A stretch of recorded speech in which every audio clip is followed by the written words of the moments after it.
वासुधैवा कुटुंबकम, इसका क्या मतलब है? ये जानने से पहले ये जानना बहुत ज़रूरी है कि भारत की एशियन नॉलेज, एशियन सिविलाइजेशन से लिए गए अल्फाज और वर्ड्स इंडिया की डिप्लोमेसी और वहाँ की डिप्लोमेटिक लैंग्वेज में भी इस्तेमाल किए जाते हैं।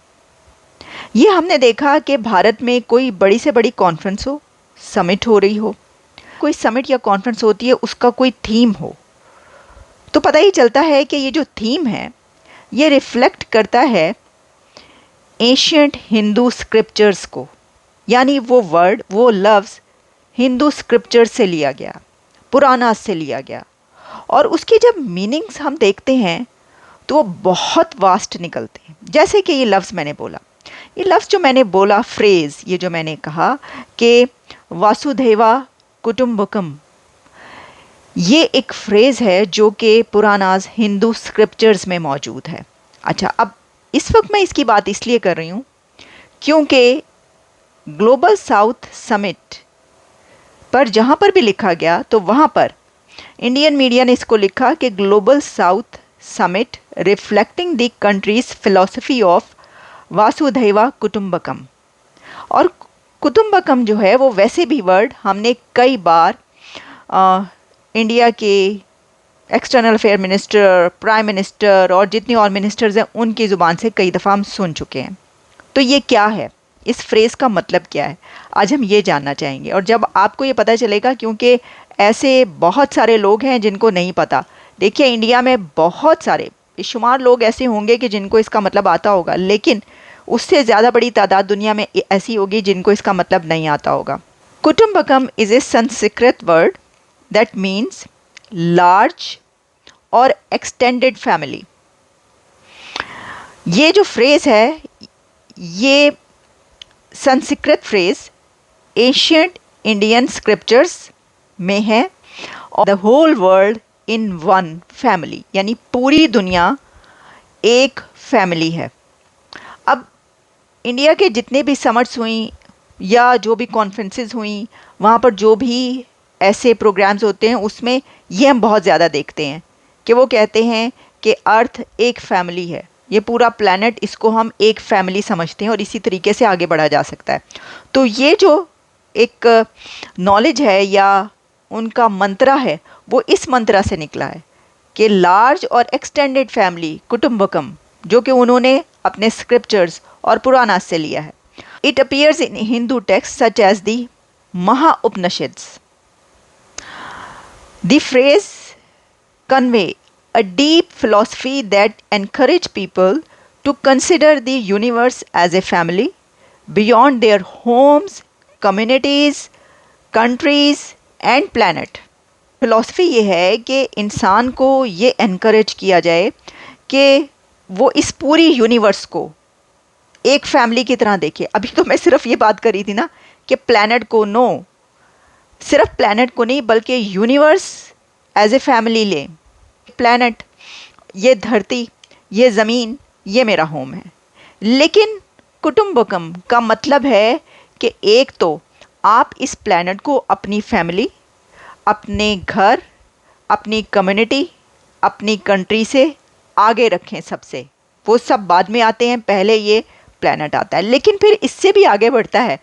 और तो आपकी यूनिवर्स, आपके प्लैनेट से भी आप उसको आगे रखें। आप कहें कि पहले यूनिवर्स है मेरा घर, फिर प्लैनेट है, फिर रीजन कह सकते हैं, कंट्री कह सकते हैं, आप कम्युनिटी कह लें, जो भी कह लें, लेकिन सबसे पहले आपका प्लैनेट और यूनिवर्स आएगा।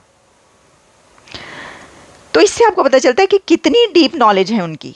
और वो अपनी, देखें, G20 जब हुआ तभी हमें यही पता चला, वासुधैवा कुटुंबकम। फिर उनके सॉन्ग्स भी कई कैसे बन चुके हैं, बल्कि इसको ये कहा जाता है कि उनके जो पार्लियामेंट है उसकी बिल्डिंग पर भी ये फ्रेज़ मौजूद है। और इसको वो सिर्फ ऐसा नहीं कि दिखाते हों, बल्कि वो इसको लेकर चलते हैं। आप देखें उनके प्राइम मिनिस्टर हर स्पीच में वो जो फ्रेजेस बोलते हैं उसके अंदर ये फ्रेज़ शामिल होती है, कुछ और मंत्रास के साथ ये भी शामिल होता है। ये जो फ़िलॉसफ़ी है ये एक पीसफुल कॉन्फ्लिक्ट रेजोल्यूशन और एनकरेज करती है international cooperation to address global challenges. अब देखिए, लफ्ज आपने उठाया कहां से?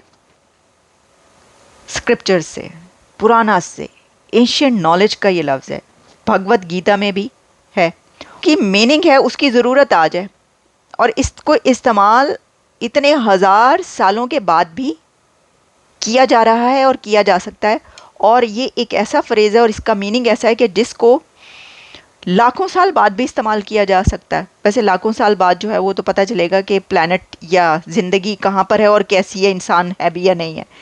तो लेकिन इसको आप ये तो कह सकते हैं कि हज़ारों साल बाद भी इस्तेमाल किया जा सकता है। इसको इसलिए इस्तेमाल किया जाना चाहिए कि ये रिकमेंड करता है that when people do this they will be in complete harmony.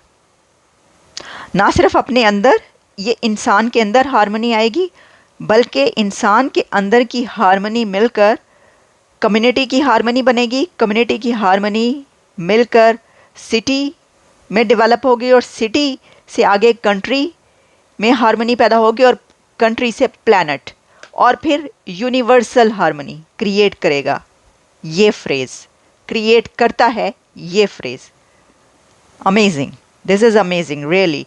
ये वाकई जो एशियंट फ्रेजेस हैं, इंडियन नॉलेज है, जो उनके स्क्रिप्चर्स में मौजूद है, वो उसके तो मीनिंग्स इतने वास्ट हैं कि आप पढ़ते चले जाएं और उसमें आप समझते चले जाएंगे। इंटरेस्टिंग बात यह है कि पुराना स्क्रिप्चर से लिया गया ये फ्रेज़ आज भी रेलेवेंट है।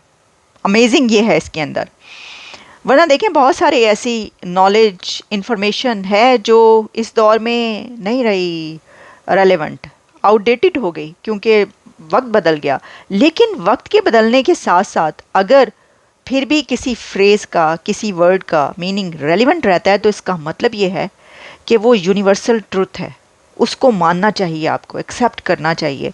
वो फिर किसी रिलीजन, आइडियोलॉजी या किसी आप कहें कि ये इससे ताल्लुक़ रखता है, ये तो इसका, ये उसका, ये किसी का नहीं रहता, वो सबका हो जाता है। क्योंकि इसका मतलब ये है कि ये इंसान को इनकरेज करता है for the welfare of others. सिर्फ अपना नहीं बल्कि दूसरे का सोचो, तुम पहले दूसरे का सोचो। जब मैंने देखा कि भाई विकिपीडिया पे इसके हवाले से क्या है, वैसे तो बहुत सी जगहों पर आपको इसकी डिटेल्स मिलेंगी, तो इसमें यह भी कहा गया है the ancient idea of Vasudhaiva is considered relevant today. It promotes a global perspective and prioritize the greater good over individual और फैमिली इंटरेस्ट। ये इनकरेज करता है कि वेलफेयर जो है वो देखा जाए दूसरे का, सिर्फ अपना नहीं। solidarity and responsibility on various issues including climate change, sustainable development, peace and tolerance। इन सब पर ये लफ्ज़ पूरा उतरता है। तो हमने सोचा कि क्योंकि इसकी बार बार बात होती है, तो ऐसे कुछ फ्रेजेस जिनकी बहुत बात की जाती है और जिनका हमें पता नहीं है, मुझे भी इससे पहले इतनी डिटेल में इसका मतलब नहीं पता था। जब आप इसको खंगालते हैं और देखते हैं तो इसका कितना वास्ट मीनिंग निकलते हैं, उससे हमें बहुत कुछ सीखने को मिलता है, लर्न करने को मिलता है।